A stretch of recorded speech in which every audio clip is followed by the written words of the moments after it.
Thank you very much, Shabbat Shalom. Greetings to you all. This may be the most important Parsha of the year. It sets the Torah's most important day of the year, the Passover festival, the observation of which made you a member of the tribe. This is also the Parsha which, in effect, sets the calendar. For many, the ultimate part of the Torah is the Epiphany at Sinai, and it is pretty amazing, as you will see again in a few weeks. But even it begins, I am the Lord who took you out of slavery, with the defining statement of freedom. Freedom, my friends. We continue to fight for it, so let us all take a minute to salute the freedom fighters the world over. And never forget, you are a freedom fighter. Congratulations. Freedom of thought, freedom of speech, freedom of deed, freedom of choice, freedom of action, freedom of vocation, freedom of orientation, freedom of religion. And I'm sure you can all think of many, many more.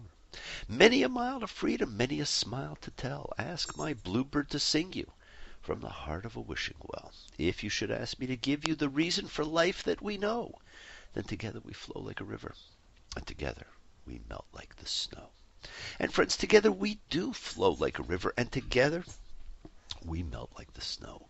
And I thank you for letting me be a part of you all. Now, the other day I received a call from someone I truly love talking to. And we talked about how important it is to have people you can grow spiritually with as part of a community. And he asked if we could be a chavura. For you Lord of the Rings fans, it is a fellowship, a group of like-minded spiritual practitioners who share communal experiences like life cycle events, prayers, or learning. And friends, we, all of us together, all of you who listen or watch, form such a fellowship. We are a chavura, and I am honored to learn with you all. In today's day and age, we can communally come together via the internet, and that is a blessing. Thank you and bless you all. It's been a busy week. Earlier, I was asked to be part of a symposium which was being held in advance of the World Economic Forum in Davos, Switzerland this week. It was called Shaping Davos, Journey to Inclusion, Learning from Microcosms of Interfaith Cooperation. And I was honored to be asked to speak because the thoughts from that meeting were going to be presented in Davos for all the delegates. And friends, I presented my thoughts to the group, which suggested three major components are necessary to have better cooperation: education, celebration, and elimination. Education, for young and old, for leaders and members, about their faith in others, about who they share the world with, about our common roots, about our capacities for love and life. Celebration of diversity, of each other's roots, festivals, holy days, and elimination of ego, especially ego of religious leaders. Now, I was surprised by some of the things I heard that night. And I reminded them, if you smile at me, I will understand, because that is something everybody everywhere does in the same language. But I still have hope we can learn to come together right now over me. And speaking of coming together, this week we read Bo, come. Although sometimes it is go. And sometimes, friends, we do not know if we were coming or going. And this week, my friends, we have the big three plagues, the three concluding plagues, unlike anything else. The previous ones were increasing inconveniences. These next three, however, are truly devastating. And friends, you'll notice that unlike the first seven, these three plagues lead into each other. The locusts are so thick in covering the land that the Torah tells us the land went dark with them, which leads to the plague of darkness. Not just dark, but a palpable darkness, with total absence of any light, even candlelight. And this contrast between light in Goshen and terrifying darkness in the rest of Egypt then sets the stage for the distinction between life for the Israelites and death for the Egyptians, to manifest in the 10th plague. But before we look at these three, I've been thinking a lot about New Year's resolutions and the dominant themes of getting in shape and making healthier choices, which statistics show outnumber all other resolutions by a mile. I think most people are more aware of healthy choices, like those regarding clean air, clean water, exercise, healthy, hopefully non-GMO food, which is probably soon to be but a memory, organic, and free range.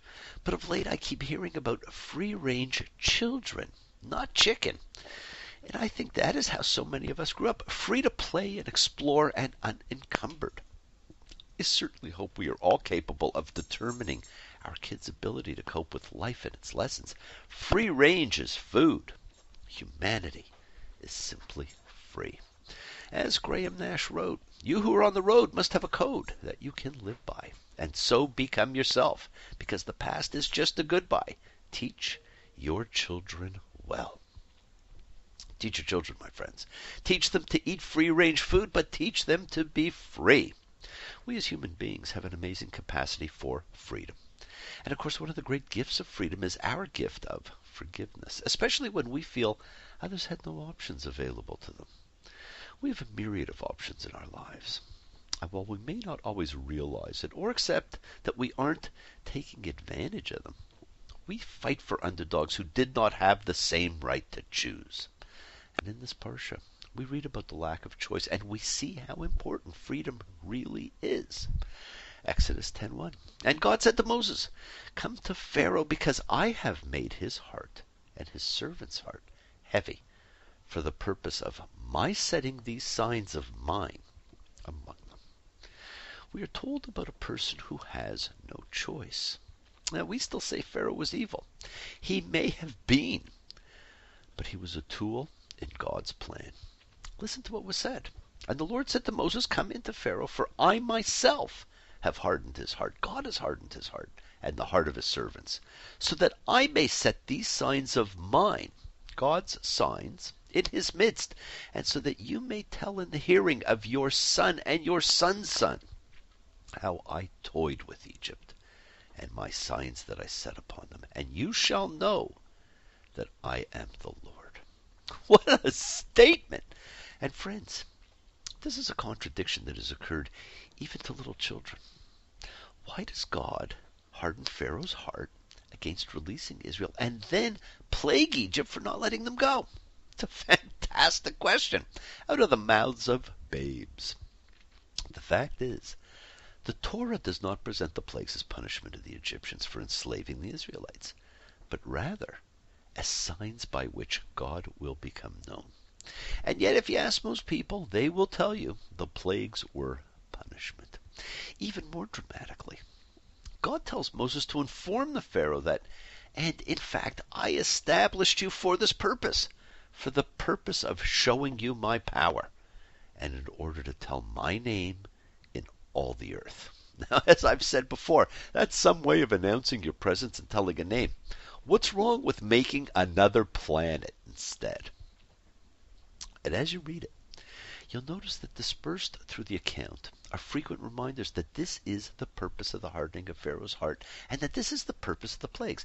The Egyptians' suffering in the plagues may be understood to be justified, a consequence of their cruelty, but still, the purpose of the plagues is not punishment, but rather to make God known.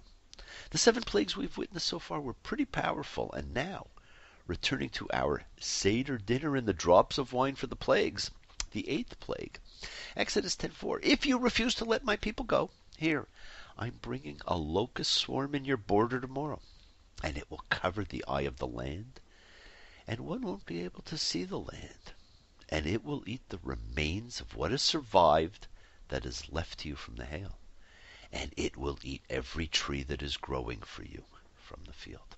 Friends, what would happen if from little food or resources you suddenly had none? It would be the complete destruction and end of civilization and life. Is this a form of genocide? Not really, because the population can simply move on and leave the now uninhabitable land. I don't know if you remember that great Fresh Prince of Bel-Air movie, Independence Day, where Earth is invaded by space locusts, which simply eat everything, leave a planetary wasteland, and move on. I don't know if you've ever been to places like Egypt and Libya, but I have, and it sure looks like the locusts won. And even to the remaining courtiers, the outcome was obvious. Exodus 10:7. And Pharaoh's servants said to him, how long will this be a trap for us? Let the people go, so they may serve Yahweh their God. Don't you know yet that Egypt has perished? It's over. Egypt has perished. Interpreters and translators have tried to make this statement more logical by understanding it to mean Egypt is lost or ruined. Egypt never regained the position it once had. Egypt was simply never the same. As Bob Dylan sang, "You took my reality and cast it to the wind, and I ain't ever gonna be the same again." The locusts come, and it covered the eye of the land, and the land was dark. And it ate all the land's vegetation and the fruit of every tree that the hail had left, and not any plant was left in the tree and in the field's vegetation in all the land of Egypt. Now God gets rid of the locusts, and you would think that's enough, but boom! Exodus 10:20. And God strengthened Pharaoh's heart, and he did not let the children of Israel go. So we get plague 9. And God said to Moses, "Reach out your hand at the skies, and let there be darkness on the land of Egypt, and one will feel darkness." Can you imagine what that could be? One will feel darkness. Like the other plagues, this one is explicitly identified as different from what is found in nature. The hail and locusts are unlike anything that has ever happened in Egypt. The darkness can be felt.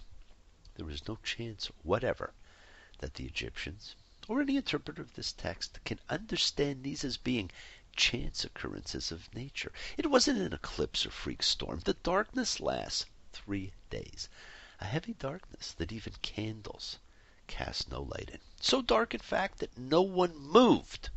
But there was light in the Israelite homes. And just when you think, okay, how can anyone survive this? There's no more food left. There's this darkness. Boom! Yet again, Exodus 10:27. And God strengthened Pharaoh's heart, and he was not willing to let them go. Once again, God prevents compliance. And I kept thinking of that great Flip Wilson phrase, "The devil made me do it." It was funny. But this is not so funny. And in this case, it was not the devil making him do it.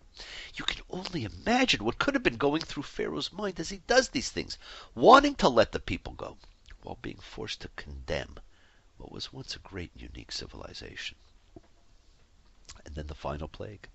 Exodus 11:1, and God said to Moses, "I'll bring one more plague on Pharaoh and on Egypt. After that, he'll let you go from here. When he lets go completely, he'll drive you out from here." Now the final plague is coming, and with it comes very significant rabbinic decisions. Moses goes to Pharaoh to tell him what God has said. And it's pretty amazing when you take a look at it. And Moses said, Yahweh said this, "In the middle of the night, I am going out through Egypt." I am going through Egypt. God himself. Now later Jewish tradition, presumably unable to bear the thought of God personally passing through Egypt and causing the deaths, introduced the concept of the angel of death. But there is no such thing as an angel of death in the Bible. The text is explicit that God personally passes through Egypt. The subtlety comes in the question of the relationship between the deity and the agent of the destruction. On one hand, God says, "I strike Egypt." And on the other hand, it appears that God halts at the door and prevents the destroyer, Mashit, from coming into the house. Is the Mashit a sickness, a force, a personified being? The wording we will see in Exodus 12:13, "A plague among you as a destroyer," indicates that the destroyer is the plague itself and not some person or angel. In any case, it clearly is God responsible for the creation of it and can therefore say, "I strike." And every firstborn in the land of Egypt will die, from the firstborn of Pharaoh who was sitting on his throne to the firstborn of the maid who was behind the mill, and every firstborn of an animal. Now the two rabbinic rulings surrounding this, my friends, are the imposition of the angel of death, because we can't picture God doing the destruction, and with the putting of the blood on the doorposts. Now this is something that I'm often asked about. People are not sure if they are supposed to do it or not. And some do and some don't. Probably most don't. And there was a rabbinic only then ruling.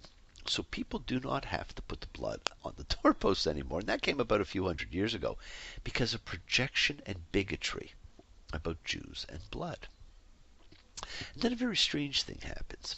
Moses elevates himself as he says to Pharaoh, "And all these servants of yours will come down to me, and they'll bow to me, saying, Go out, you and all the people who are at your feet, and after that I'll go out.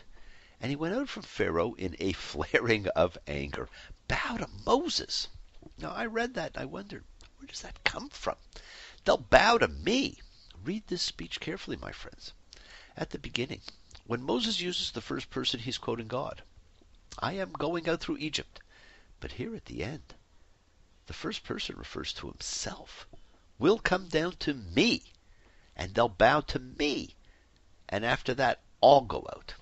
Now, it's hard to say where he stops quoting God and starts referring to himself, but this is tremendously important.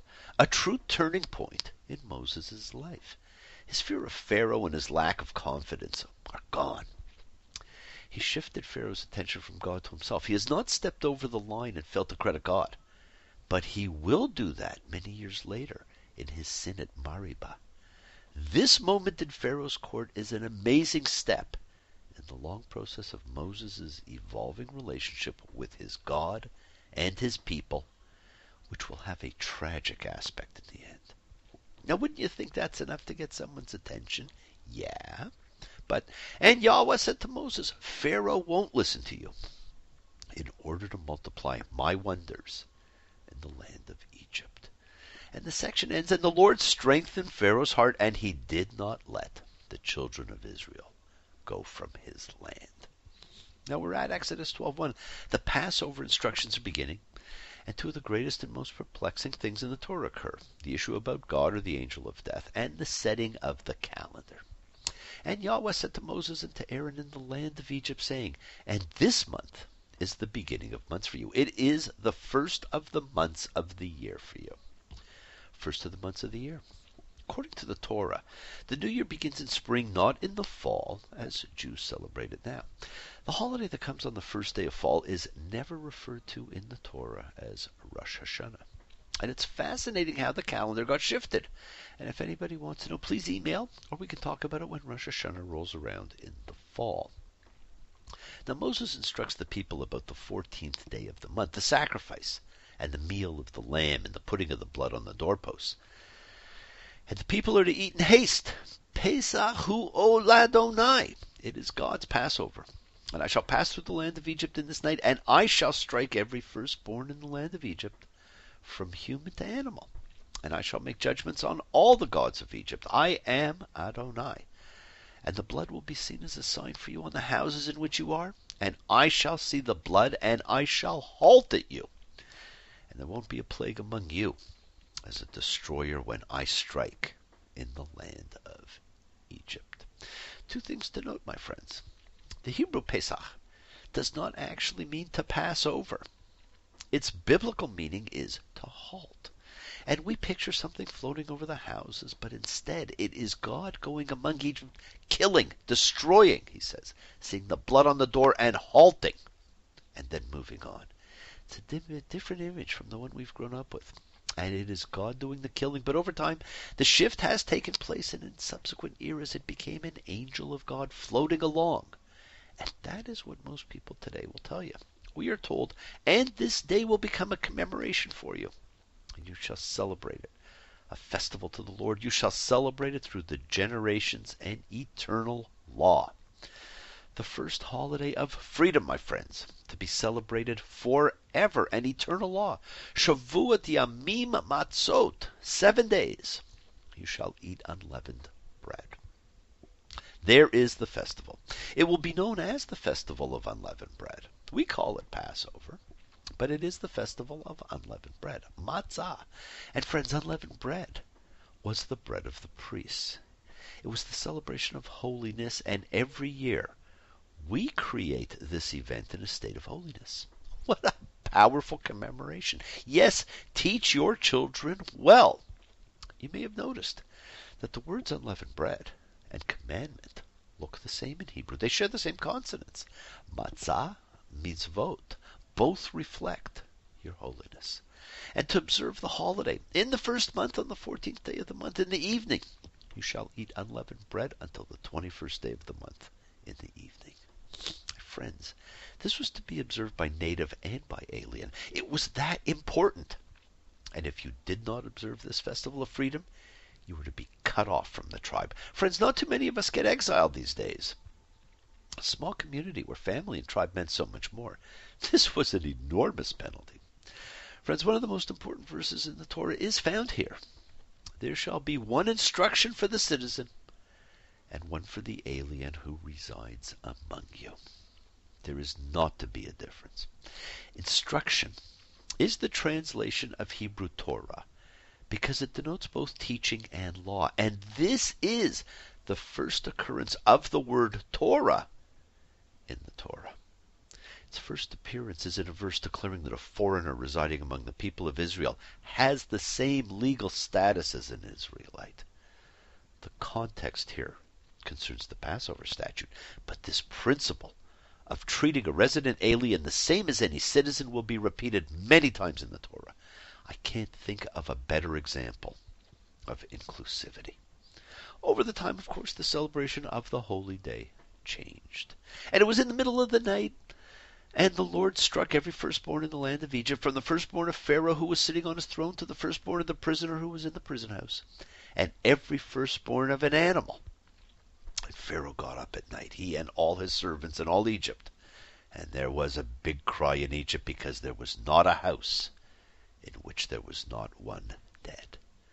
You thought Joseph's cry was loud. Imagine this. Not a house was spared. Friends, the particular importance of the Exodus story is that it served as the foundational narrative for the nation. All future laws, all future revelations are told against the background of the story of freedom. The Exodus story defines the nation. The Passover ritual, which commemorates that story, is the cultic enactment of membership in the nation. It was the defining moment for man. Whether you're a Bobby Darin or a Tim Harden fan or like them both, this is about freedom. So please come and sing a simple song of freedom. Sing it like you've never sung before. Let it fill the air. Tell the people everywhere, we the people here don't want a war. Thank you all for joining me. Love you all. Live free, be free, honor your freedom. Be well, be happy, be blessed. Share and honor the light and all those who live in the light, and shine on brightly. Continue to have a wonderful year. Pray for peace and freedom for everyone, an end to terror and hatred, and continue to send out as much goodwill as you can. Thank you. See you all next time. Bless you all. Shabbat Shalom.